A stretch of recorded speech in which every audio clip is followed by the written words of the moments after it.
আল্লাহ নবী দুজন সাহাবা হুজুর দিগকে দাঁড় করিয়ে দিলেন। মদিনার বর্ডারে পাহারা দিবার জন্য একজন আনসারী আর একজন মুহাজিরিন সাহাবা। সাহাবা হুজুরদের মধ্যে আলোচনা শুরু হয়ে গেল, ভাই দুজন মিলে জেগে থেকে কি লাভ? হাফ রাত বা কিছু সময় আপনি পাহারা দেন, আমি ঘুমাই, আমি পাহারা দেবো, আপনি ঘুমাবেন। দুই ভাইয়ের মধ্যে সেটিং হয়ে গেল। এ যুবকেরা মুহাজিরিন সাহাবা ঘুমিয়ে পড়লেন, পালাক্রমে আনসারী সাহাবা দাঁড়িয়ে রইলেন। আনসারী সাহাবা চিন্তা করতে লাগলেন, বেকার দাঁড়িয়ে দাঁড়িয়ে কি লাভ? আল্লাহ পাকের নামাজে দাঁড়িয়ে যায়। আর এখন এমনও মুসলমান আছে জুম্মাতেও নামাজ পড়ে। আহা,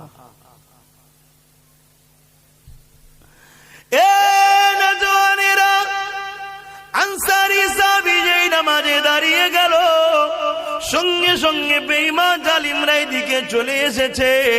তারা দূর থেকে আমার নবী সাহাবীকে দেখে চিন্তা করতে লেগেছে, ওটা মুহাম্মাদের অনুচর না একটা কাচের কোনো খুঁটি গোড়া দাঁড়িয়ে আছে। এই রকম ভাবে অনেকক্ষণ ধরে তাকিয়ে রয়েছে। আর আনসারী সাহাবা কেরাত তেলাওয়াত করে যাচ্ছে, কোরআন তেলাওয়াত করে যাচ্ছে। কেন? কোরআন কোনো বই কিতাব পুস্তক নয়, কোরআন হলো কালামুল্লাহ, আল্লাহ পাকের কথা। আল্লাহ জানিয়ে দিয়েছে যে যতক্ষণ আমার কোরআন তেলাওয়াত করবে সে আমি আল্লাহ, আমার সঙ্গে ততক্ষণ কথা বলতে লেগেছে। আল্লাহ নবী সাহাবী আনসারী সাহাবী দাঁড়িয়ে দাঁড়িয়ে নামাজ পড়তে লেগেছে, কেরাত তেলাওয়াত করতে লেগেছে।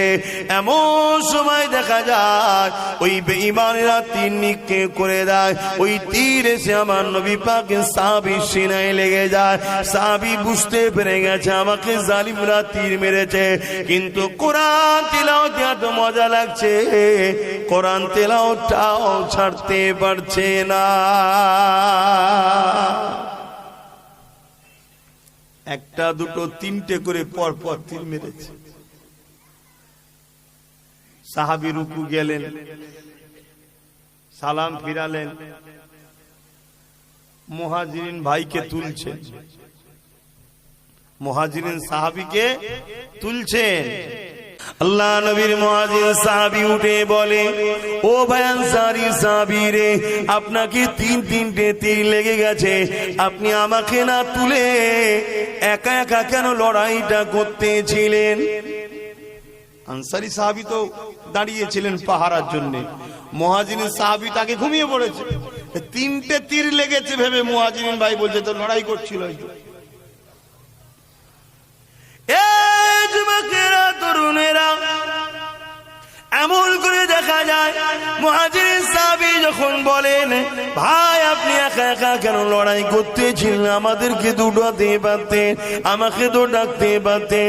আনসারী সাহাবা বললেন, ভাইরা আমি লড়াই করি না, আমি তো আপনাকে শুইয়ে দিয়ে দাঁড়িয়ে দাঁড়িয়ে চিন্তা করতে লাগলাম একা একা দাঁড়িয়ে কি লাভ, এই জন্য আমি নামাজে দাঁড়িয়ে গেলাম।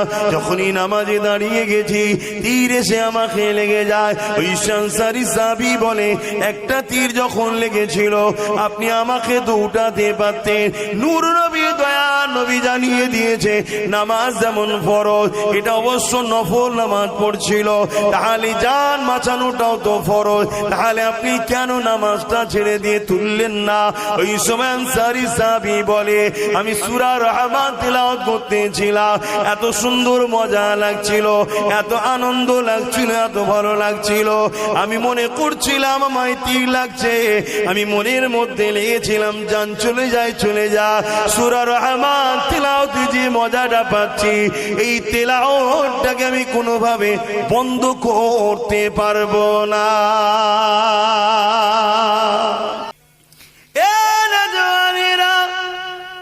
এমন করে বলতে লেগেছেন, আমার যখন প্রথম তীরটা লেগেছিল, আমি নামাজ ছাড়তে পারছিলাম না, কেরাতে এত মজা লাগছিল। দ্বিতীয় তীরটা লেগেছে, আমি তখনও ছাড়ি না। দ্বিতীয় তীরটা যখন লেগেছে, আমি নামাজকে ছাড়তাম না।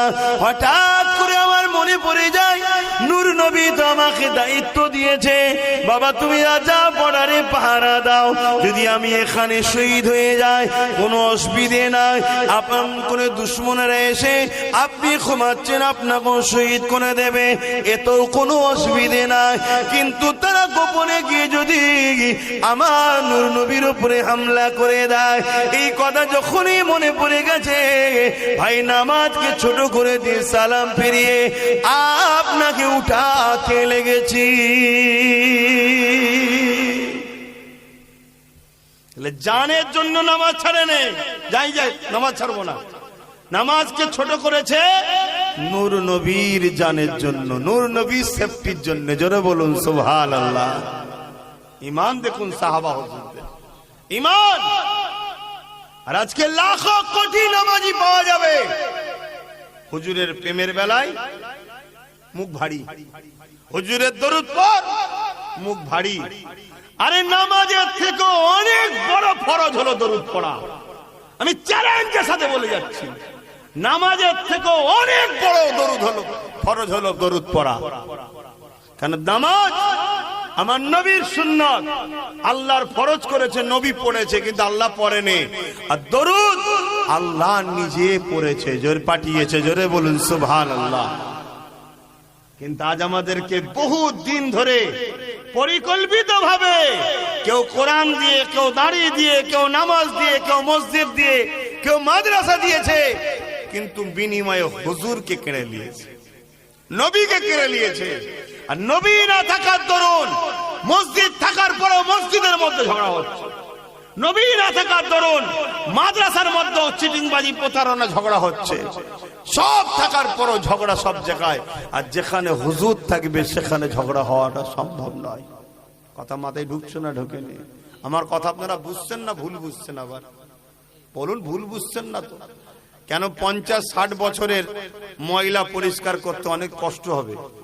50-60 বছরের ধরে এই চেষ্টা, 50-60 বছর ধরে এই চেষ্টা চলছে যে হুজুর থেকে উম্মতকে সরাও। আমি বাংলার কথা বলছি, অন্য অন্য জায়গায় 100 বছর ধরে চলছে। কথা বুঝে আসছে? আর তার আগেও যুগে যুগে যুগে যুগে ছিল, কিন্তু কামিয়াবি হতে পারেনি। এই যে আজকে বিরাট একটা কামিয়াবির জায়গায় তারা পৌঁছাতে পেরেছে, উম্মতকে নবীর থেকে সরিয়েছে, এটা সুলতান আব্দুল হামিদ চলে যাবার পর এরা মাথা ছাড়া দিয়েছে।